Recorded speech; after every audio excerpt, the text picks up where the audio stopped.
Okay, this is part 6 in our beginner stock series. The question today is, what are averages and what averages should people pay attention to? Averages are, they're moving averages basically. It's a moving averages. So a moving averages is like, for example, in a particular time period, you take the average price of the stock, right? And then there's like simple moving averages and exponential. I don't want to get into that, but the averages basically track where the stock's moving over this period of time, Okay. right? And you have these bars. That's a moving average. Now, I look at the important moving averages are usually your 10-week, which is like 70 days moving average or 50-day moving averages, and then the 200-day moving averages, right? Those are the long. 200 days is a long. It's more than half a year, right? And it's important to see where the support and resistance levels are. So if you see a moving average going this way and the stock's moving up, that tells you what? That tells you the stock's been on a downtrend, now it's moving up, So it gets a little bit technical, but you have to, the moving averages tells you, at this point in time, based on that number of days, 21 days, 50 days, 10 weeks, whatever it is, this is where the average price is. So if your stock's above it, could be a good thing. Maybe it's moving, maybe it's breaking out. Your stock drops below it, guess what? That means, it's falling below a certain threshold.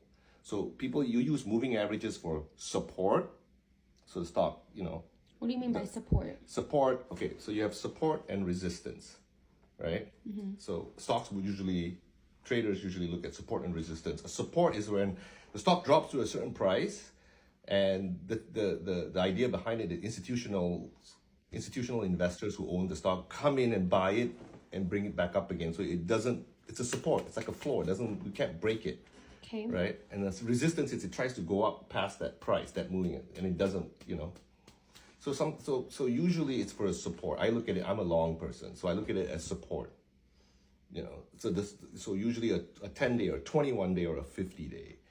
A lot of times you use a 50-day moving average as a support level, and if it breaks through it, that means the stock could be on another leg downtrend.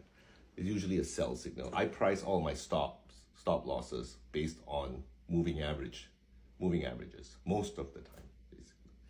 So unless for a non-sophisticated investor that's doing long term, I wouldn't pay so much attention to it. Just big picture wise, knowing where the stock is in relation to its moving average, below or above.